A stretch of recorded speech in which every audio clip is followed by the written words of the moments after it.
ఇంతకుముందు వీడియోలో 2024 సంవత్సరంలో తెలుగు నుంచి వచ్చిన బెస్ట్ హిట్ మూవీలు, అతి భారీ లాభాలు ఏంటనేది తెలుసుకున్నాం. ఇప్పుడు చెత్త సినిమాలు అండ్ 10 చెత్త సినిమాలు అండ్ అవి మిగిల్చిన లాసెస్, అవి ఎంత పెద్ద డిసాస్టర్లు, అది ఎంత పెద్ద ఫ్లాప్లు అనేది మీకు ఈ వీడియోలో చెప్తాను నేను.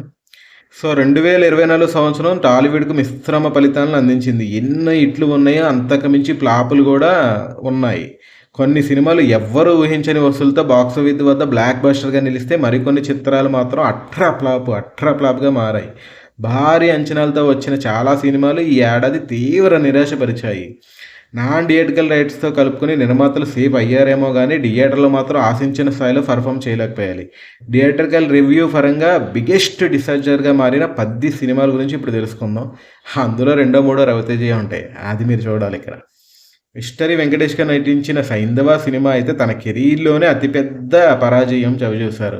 నిహారిక ఎంటర్టైన్మెంట్ బ్యానర్లో రిలీజ్ అయిన ఈ సినిమాని శైలేష్ కోలెన్ డైరెక్షన్లో వచ్చింది. ఈ క్రైమ్ థ్రిల్లర్ సంక్రాంతి సీజన్లో రిలీజ్ అయ్యి తొలి రోజు అటర్ఫ్లాప్ టాక్ తెచ్చుకుని మామూలుగా వెంకీకి ఉండే ఫ్యామిలీ ఆడియన్స్ కూడా ఈ సినిమా గురించి పట్టించుకోక ఎటువంటి కలెక్షన్ రాక అతి చెత్త డిసాస్టర్ అయిపోయింది వెంకటేష్ కెరియర్లోనే. మినిమం ఓపెనింగ్స్ కూడా రాలేదు ఈ సినిమాకి. ఇంకా మన మాస్ మహారాజా రవితేజ నటించిన సినిమా ఫిబ్రవరి నెలలో ఈగలతో వచ్చాడు. తీవ్ర నిరాశపరిచింది ఈ సినిమా. కార్తీక్ ఘట్టమనేని దర్శకత్వంలో వచ్చిన ఈ సినిమా బాక్సాఫీస్ వద్ద భారీ ఫ్లాప్గా మిగిలిపోయింది. పీపుల్స్ మీడియా ప్యాటరీ బ్యానర్లో అత్యధిక బడ్జెట్తో ఈ చిత్రాన్ని రూపొందించారు, కానీ థియేటర్లో ఆశించినంత వసూలు రాబట్టలేకపోయింది. ఫస్ట్ వీకెండ్ ఏదో 2-3 రోజులు పర్వాలేదు అనిపించిన తర్వాత చతికిల పడిపోయింది. తర్వాత మన మెగా ఫ్రెండ్స్ వరుణ్ తేజ్ నటించిన pan India movie operation Valentine ఘోర పరాజయం చవిచూసింది.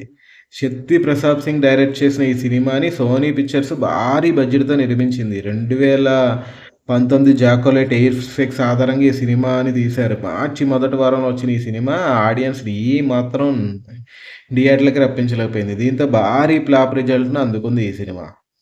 ఇంకా చాలా ఏళ్ళుగా భారీ హిట్ కోసం ఎదురు చూస్తున్న మన గోపీచంద్ అన్నయ్య నటించిన సినిమా భీమా ఎన్నో అంచనాలతో రిలీజ్ అయ్యి ప్రతి ఈవెంట్లోని ప్రతి ఫంక్షన్లోని ఈ సినిమాతో గోపీచంద్ కంబ్యాక్ 100% నేను మీకు రాసిస్తాను అది ఇదని చెప్పిన ఈ సినిమా మహాశివరాత్రి స్పెషల్గా మార్చి 2వ వారంలో థియేటర్లోకి వచ్చింది.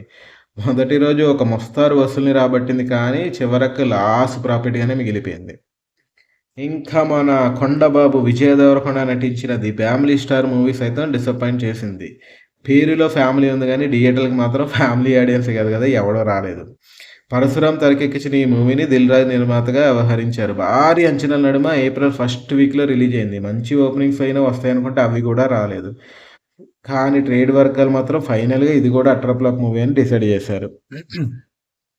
ఇంకా చాలా కాలంగా సక్సెస్ కోసం కష్టపడుతున్న అల్లు సిరీస్ ఈ ఏడాది బడ్డీ అనే సినిమాతో వచ్చి అట్రప్లాప్తో ఈ సినిమా వచ్చినట్టు కూడా చాలామందికి తెలియదు. తమిళ్లో రిలీజ్ అయిన టెడ్డీ సినిమాని అట్టిగా మార్చేసి బడ్డీ అని తీసి కనీసం గెంజి ఖర్చులు కూడా రాలేదు, పోస్టర్లు కంటించిన గెంజి ఖర్చులు.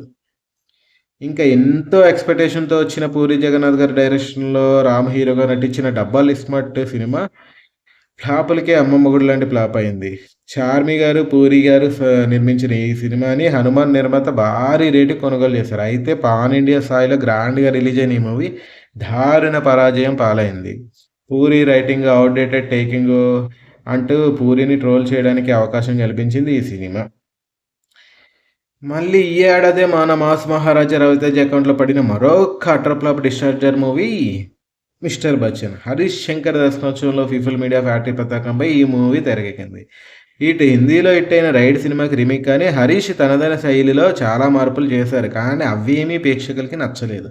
దీంతో బాక్సాఫీస్ వద్ద ఘోర పరాజయంగా మిగిలిపోయింది. హరీష్ ఈ సినిమా తర్వాత సోషల్ మీడియాలో విపరీతంగా ట్రోల్ అయిపోయింది.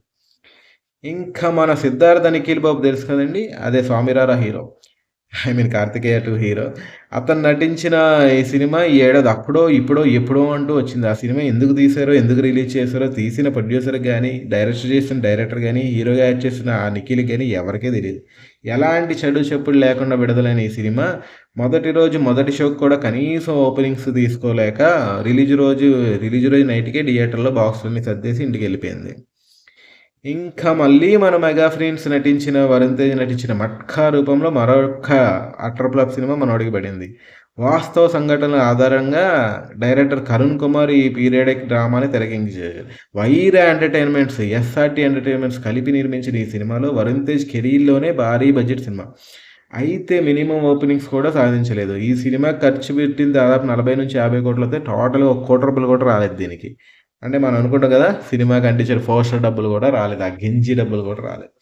ఈ 'మట్కా' సినిమా అనే సినిమా వరుణ్ తేజ్ కెరీర్‌లోనే ఒక మాయని మచ్చలాగా మిగిలిపోద్ది. చాలామంది ఇది 'మట్కా' కాదురా బాబు 'గుట్కా' సినిమా అని కూడా ట్రోల్ చేశారు. సో, ఎన్నో ఆశలు పెట్టుకొని భారీ బడ్జెట్‌తో రిలీజ్ అయిన సినిమాలు ఎంత లాస్‌లు వచ్చినాయి అనేదే నేను చెప్తున్నా. ఇంకా బోలెడన్ని ఫ్లాపులు ఉన్నాయి. కాకపోతే అవన్నీ మినిమమ్ బడ్జెట్‌తో నిర్మించారు. సో, దానివల్ల ఎవరు పెద్దగా నష్టపోయింది ఏం లేదు గానీ, ఈ సినిమాల వల్ల మాత్రం నిర్మాతలు గాని, లేకపోతే కొన్నాళ్ళ కొంపలు కొల్లేరైపోయినాయి. అది మ్యాటరు. వీడియో నచ్చితే లైక్ చేసి షేర్ చేయండి. తెలుసు కదా! నా పేరు కింగ్ సతీష్. ఉంటా మరి. బాయ్.